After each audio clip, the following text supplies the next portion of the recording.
तगा वहीं के पड़ी बिट्टू भैया तो नहीं बता कते बड़े कर ए बाबू हमन ये को गीत गौनी सब का बाबू हर तो गौरी के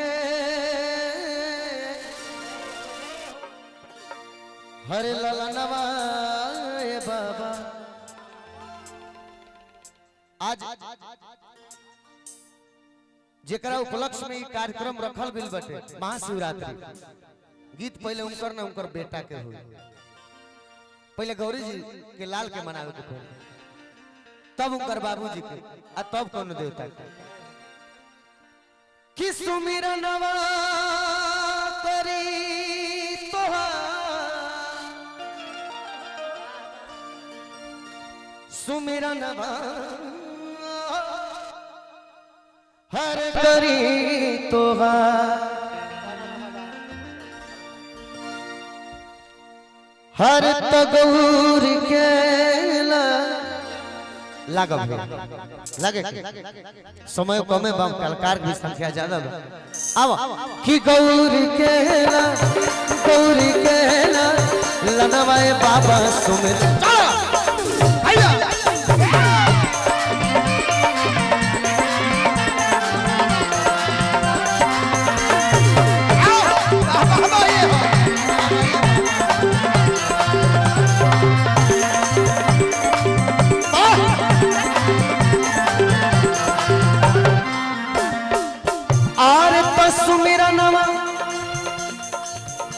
हर करी तोहार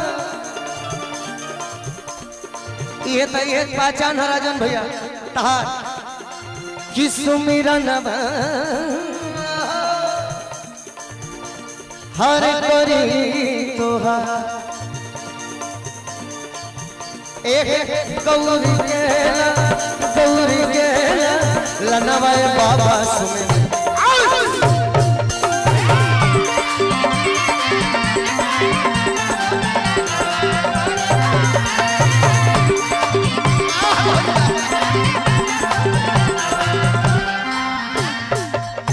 आजा तुझको पुकारे तेरा लाल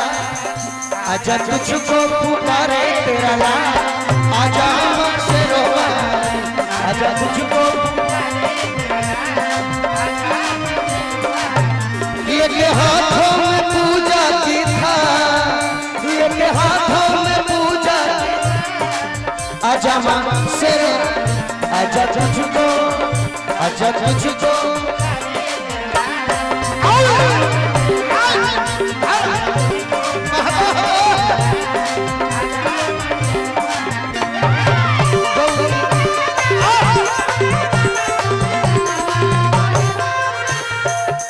भैया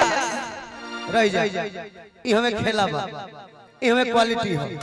गमछा दे सलिए दे ना सलिए दे ढेर बाबू ए बाबू देखिए 2 मिनट के भाव हमें ध्यान देवे पहले कोनो भी शुभ काम होखे एगो बात लिख ली पुरानिया लोग ले सब पूछ ले है लोग 3 जानी 4 जानी 5 जानी आइल बनल ई लोग के कोनो कामे ना रहे काहे पहले उ लोग के जन्म कर्म भई रहे 27 में रहे जान तरफ 27 में रही सब कुछ कहता है ए बबुआ पहले के कोनो शुभ काम होके पहले के आवे टेंट पंडाल होला पहले हुए ना यार ठीक कहता लेकिन ओकरो से पहले के आवे ओकरो से पहले कोई आवे ओकरो से पहले हलवाई खाए बनावे अब हम बोली हम ना बोले तू बोल ए बबुआ ओकरा से पहले कोनो भी काम के शुभ बनावे खातिर भाई बियाह भइल होखे भाई के लइका भइल होखे भाई कोनो पूजा पाठ होखे बिट्टू भेजन तर के आवे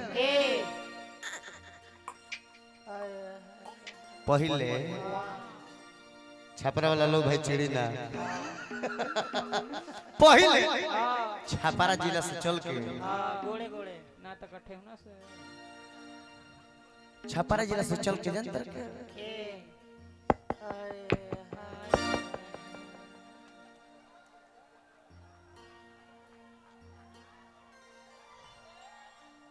अब वह का बुझल लोग हमारे ए बाबू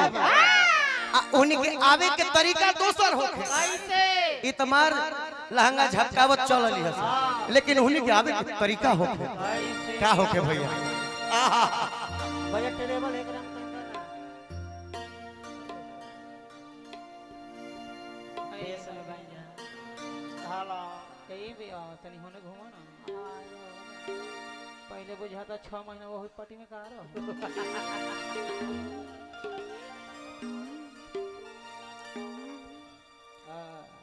ध्यान दे भाव पर कोनो कलाकार आइल बने पहले रहुआ पार हो जाई तब हम गायब न तारा के देख लइका हल्ला कर ले कत जा हां देखा वाह आई निशा उपाध्याय जी स्वागत बा होने घर दालान बनावल बजाए काम राहुल हलचल वाह बन रही भाई रह जा ऐसे खोल ले जा जाए जी हाँ हाँ ये सब ना हम छोट बात हाँ ठीक बा अब अरे गावे गजल ठीक बा ए बबुआ उन्हीं के आवाज से कैसे उन्हीं के आवे के तरीका का होखे स्टाइल का होखे उ जैसे जैसे चला सा एगो बात ध्यान दियो उन्हीं के साड़ी जोन होखे उ कबो एड़ी तक ना रहे कहां तक रहे उन्हीं के साड़ी यही ठेहुने तक रहे ठेहुने तक ना रहे बेस पहले कंपनी वैसा निकालते रहे आधे कट्टी कट तार जन्म करम ना भइले अच्छा हमार जन्म करम ना भइले तू जा मरो 1942 में गांधी जी जोरे घूमले बनी आजादी खातिर ए बबुआ उ जैसे जैसे चलो वैसे ढोलक बाजे राजन भैया भैया हो कैसे बाज चलो सो आ फिर गौरी के लगना बाज आहा हा केंगा चलो भाई डीजे डीजे डीजे आओ डीजे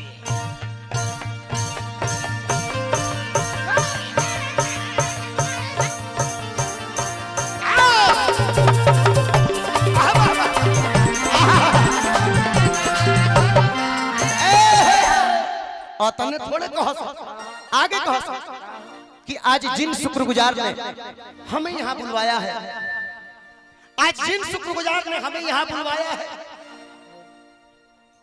हमारे गोपाल चाचा जी को आज जिन शुक्रगुजार ने हमें यहाँ बुलवाया है मार करी बरवाया है फुलौना टंगवाया है हमारे गोपाल चाचा जी को लह लह दिल से हमारे बिट्टू भैया को तहे तहे दिल से हमारे अजीत भैया को छोटे छोटे दिल से हां जी कोमल कोमल दिल से शुक्रिया अदा भैया शुक्रिया अदा करते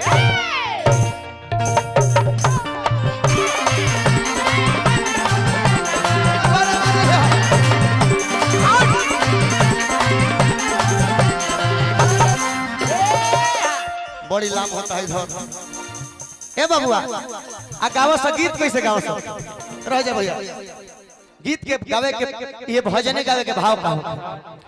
हर तमाता जा की पार्वती हर पिता महादे देवर अलडुअन के भोग लगे असंत कर से हम कब कब ये सोची ना कि जीदी भैया अगर साड़ी पहन ले अस किस्म के लौंडा लगबन ए बबुआ तनी कहल जाला के भोजपुरी संगीत में मुर्गी हिंदू समाज में है चुरकी घर में बुरकी सपा सपा हवा की लहसुन कोड़े में खुरपी हां जी बहुत जरूरी है तनी मुर्गी दिखा दे भैया तो लोग के मुर्गी के जोड़े नहीं हर तमाता जा की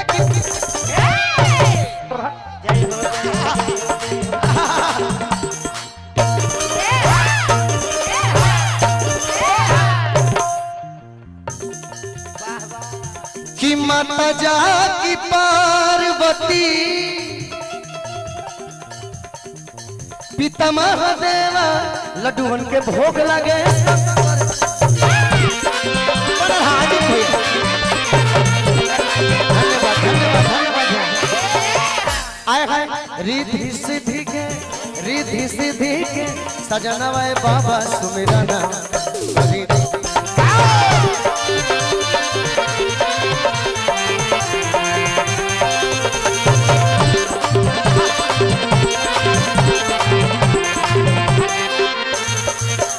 आए है यही में गौरी भावा मिले माता जाकी पार्वती पिता महादेवा हमनी के ऐसे के गई आरा बलिया बगसर हेने पटना जिला के ब्यास लोग गाई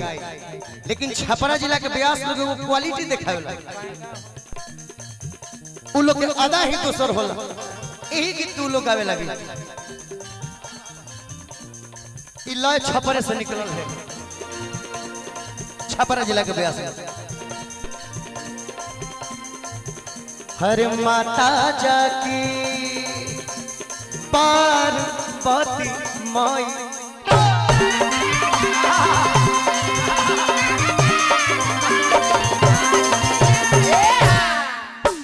अरे माता जाकी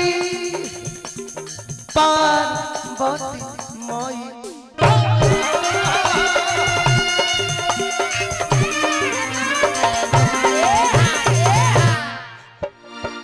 माता जाकी पार्वती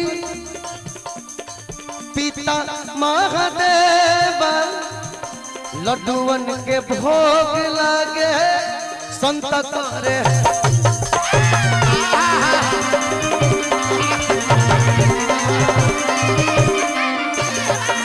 आए हाय रिद्धि सिद्धि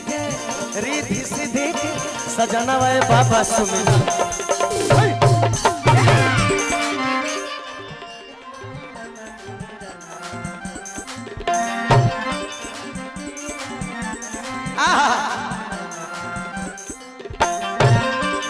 पकड़ लेनी हम बाबा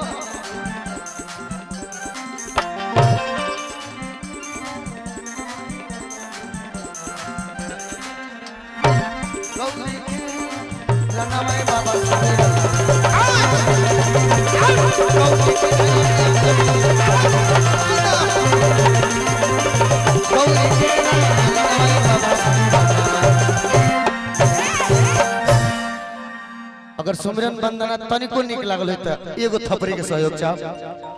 अब बस इतना काफी आशीर्वाद आवाज